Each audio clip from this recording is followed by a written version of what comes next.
મિત્રો જય માતાજી। આજે તમારી સમક્ષ એવો વિડીયો અમે લઈને આવે છે। આ વિડીયોમાં એમ કહેવાય જ્યારે પાંડવોને કૌરવોનું યુદ્ધ થયું ત્યારે યુધિષ્ઠિર રાજાએ અગમવાણી બાકી હતી કે કળયુગ કેવો આવશે એનું વર્ણન કરવામાં આવ્યું છે અને આ વાત કરવામાં આવી છે। તો મિત્રો આ વિડીયો જોજો।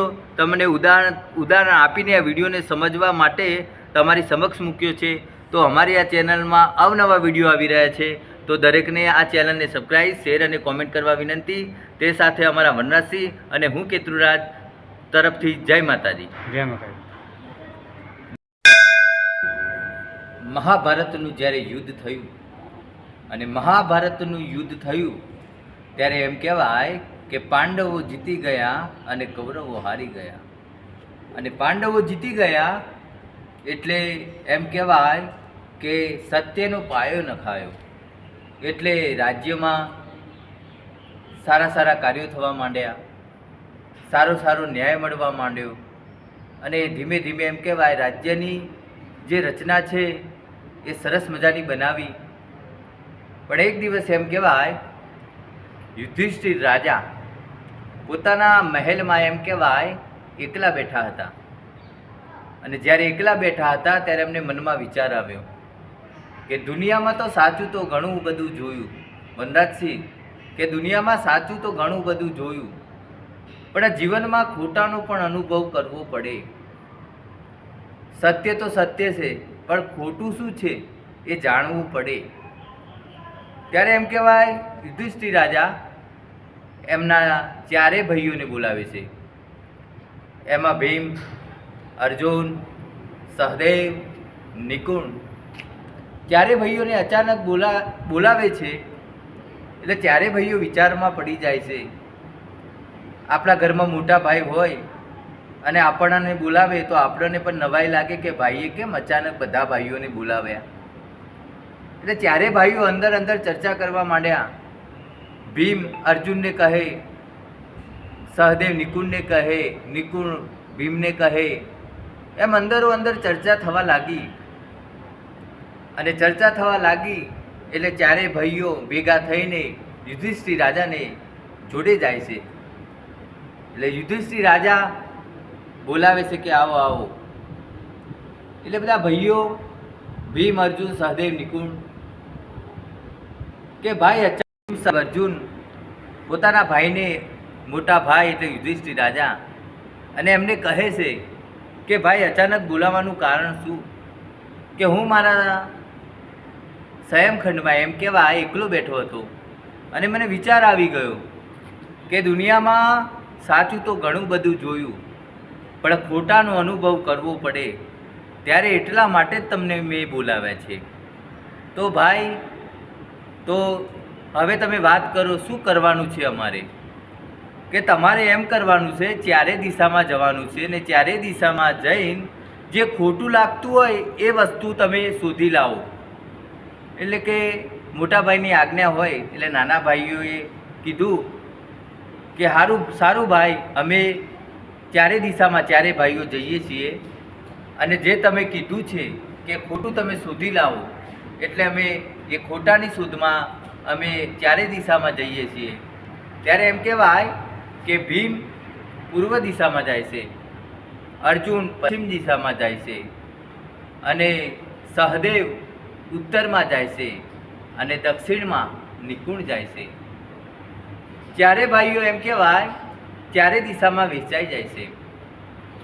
એમાં ભીમ જોતામાં શોધવા જાય છે, 10 કિલોમીટર, 20 કિલોમીટર, 50 કિલોમીટર જાય છે પણ કાંઈ મળતું નથી। પણ અચાનક એક નજર જાય છે, એ નજરમાં જોવા મળે છે કે એક આખલો એ આગળથી ખાય ને પાછળથી ખાય અને જોતામાં 50 વીઘા પાક ખાઈ જાય। એટલે ભીમ વિચારમાં પડી ગયો કે આ આખલો કેવો છે કે આગળથી ખાય ને પાછળથી ખાય? પણ એ વિચારમાં પડી ગયો કે ખોટું તો આ લાગે છે મને, એટલે આ હું યુધિષ્ઠિર રાજાને, મારા મોટા ભાઈને એમને હું આ જણાવીશ। એટલે આ દ્રશ્ય જોઈને ભીમ પાછો રાજ્યમાં આવે છે અને જે પશ્ચિમમાં એમ કહેવાય અર્જુન ત્યાં ગયો હોય છે અર્જુન એવું દ્રશ્ય જોવે છે કે કુંડી હોય, એ કુંડીમાં પાણી ભરાય તો નાની નાની કુંડીઓમાં જાય, એટલે કૂવો હોય એટલે કૂવો ઉભરાય એટલે કુંડીમાં પાણી આવે, એટલે નાની નાની કુંડીઓ ભરાય. પણ જ્યારે કૂવો ખાલી હોય, શબ્દને સમજજો ભાઈ, કે જ્યારે કૂવો ખાલી હોય તો કુંડીઓનું પાણી કૂવામાં ના જાય. કૂવો સલકાય તો એનું પાણી કુંડીઓમાં જાય, નાની નાની કુંડીઓમાં ભરાય. પણ જ્યારે કૂવો ખાલી હોય તો એ કુંડીઓનું પાણી એ કૂવામાં ના જાય. એટલે અર્જુન વિચારમાં પડી ગયો કે આ પણ જોવા જેવું છે કે કૂવાનું પાણી કુંડીઓમાં જાય તો કુંડીઓ ઉભરાય, પણ કૂવો ખાલી હોય અને કુંડીઓનું પાણી કમ જાય તો કૂવો ના ઉભરાય. એનું કારણ શું? કૂવાનું પાણી કુંડીઓને મળે પણ કુંડીઓનું પાણી કૂવાને ના મળે.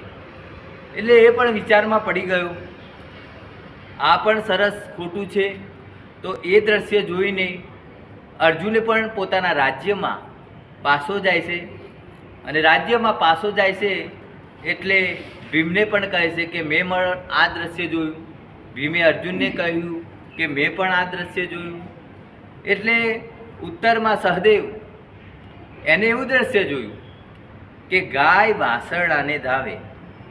વાસરડું ગાયને ધાવતું હોય તો આ તો ગાય વાસરડાને ધાવે. એટલે સહદેવ વિચારમાં પડી ગયો કે હારું આ તો કેવું કહેવાય કે વાસરડું હોય એ ગાયને ધાવે બરાબર છે, પણ ગાય વાસરડાને ધાવે આ તો ઊંધું છે, આ ખોટું છે. એટલે એને પણ મનમાં વિચાર આવી ગયો, પણ આ ખોટું છે તો હું પણ આ મારા મોટા ભાઈ યુધિષ્ઠિર રાજા એમને પણ હું આ જણાવીશ. પણ એ ધીમે ધીમે એમ કહેવાય પોતાના રાજ્યમાં જાય છે પાછો. એના પછી દક્ષિણમાં એમ કહેવાય નિકુણે એવું દ્રશ્ય જોયું કે એક મોટો મહાન વિશાળ પર્વત અને એની નીચે એક નાનો પથ્થર. એટલે કે આ મોટો નાના પથ્થરનો ભાર પણ ઝીલી શકશે. એટલે એ પણ વિચારમાં પડી ગયો. એ પણ આ દ્રશ્ય જોઈને પોતાના રાજ્યમાં ગયો, અને પોતાના રાજ્યમાં ગયો એટલે ચારે ભાઈઓ એમ કહેવાય અંદરો અંદર ચર્ચા કરવા લાગ્યા. અંદરો અંદર ચર્ચા કરવા લાગ્યા એટલે યુધિષ્ઠિર રાજા આવ્યા કે તમે શું દ્રશ્ય જોયું? ચારે ભાઈઓ ચારે દિશામાં જતા તો તમે આ દ્રશ્ય કયું જોયું એ મને કહો. એટલે પહેલાં ભીમ ઊભો થાય છે. ભીમ કહે કે મેં એક દ્રશ્ય એવું જોયું કે આખલો આગળથી ખાય ને પાછળથી ખાય અને જોતામાં 50 વીઘા પાક ખાઈ જાય. આનું કારણ સમજાતું નથી. આનું કારણ તમે જ આપો, કેમ કે તમે એક બુદ્ધિશાળી અને વિચારશીલ માણસ છો. એટલે આનો જવાબ જો સાચો જ જવાબ લેવો હોય તો તમારી જોડે મળે.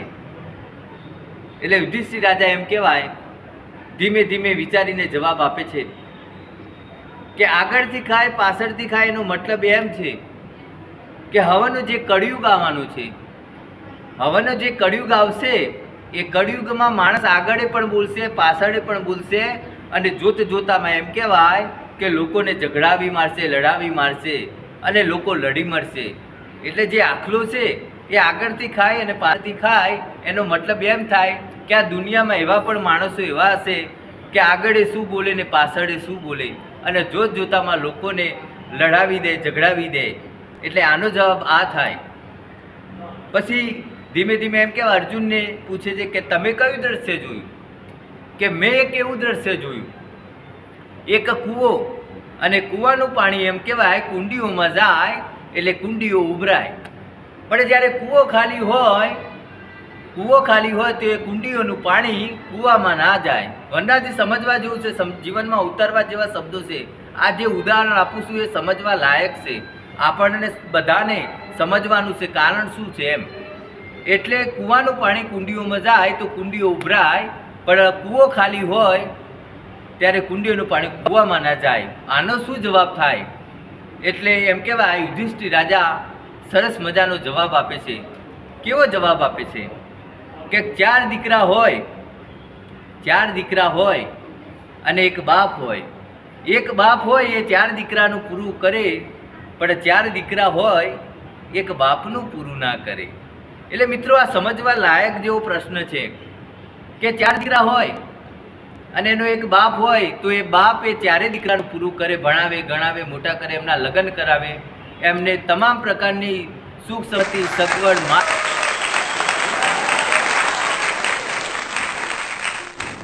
સુખ સંપત્તિ અને એસો આરામ અપાવે બાપ.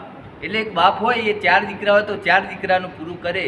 પણ આ કળિયુગમાં એમ કહેવાય કે ચાર દીકરા હોય એ બાપનું પૂરું ના કરે. એટલે આનો જવાબ પડ્યો ઉત્તરમાં એમ કહેવાય કે ગાય એ વાસરડાને ધાવે. વાસરડું ગાયને ધાવતું હોય તો ગાય વાસરડાને ધાવે.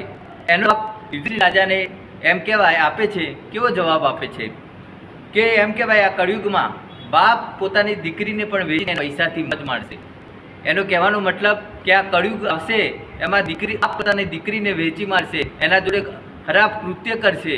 એટલે એનો ભાવ અર્થ એમ થાય છે કે બાપ પોતાની દીકરીની પણ આશા રાખશે. ત્યારે એનો પણ જવાબ મળી જાય છે. ત્યારે એમ કહેવાય દક્ષિણમાં નિકુણે એવું દ્રશ્ય જોયું કે એક નાનો પર્વત, એના ઉપર મહાન વિશાળ પર્વત.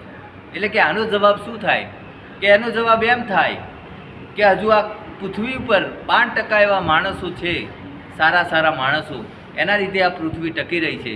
અને જ્યારે આ નહીં હોય ત્યારે આ પૃથ્વીનો વિનાશ થશે. તો મિત્રો જય માતાજી. અમારી ચેનલ તમને ગમી હોય તો લાઈક, સબસ્ક્રાઈબ, શેર અને આવનારા નવા નવા વિડીયો જોવા અમારી ચેનલમાં કોમેન્ટ, સબસ્ક્રાઈબ અને શેર કરવા વિનંતી. તે સાથે હું કેતુલરાજ અને અમારા વનરાજસિંહના જય માતાજી.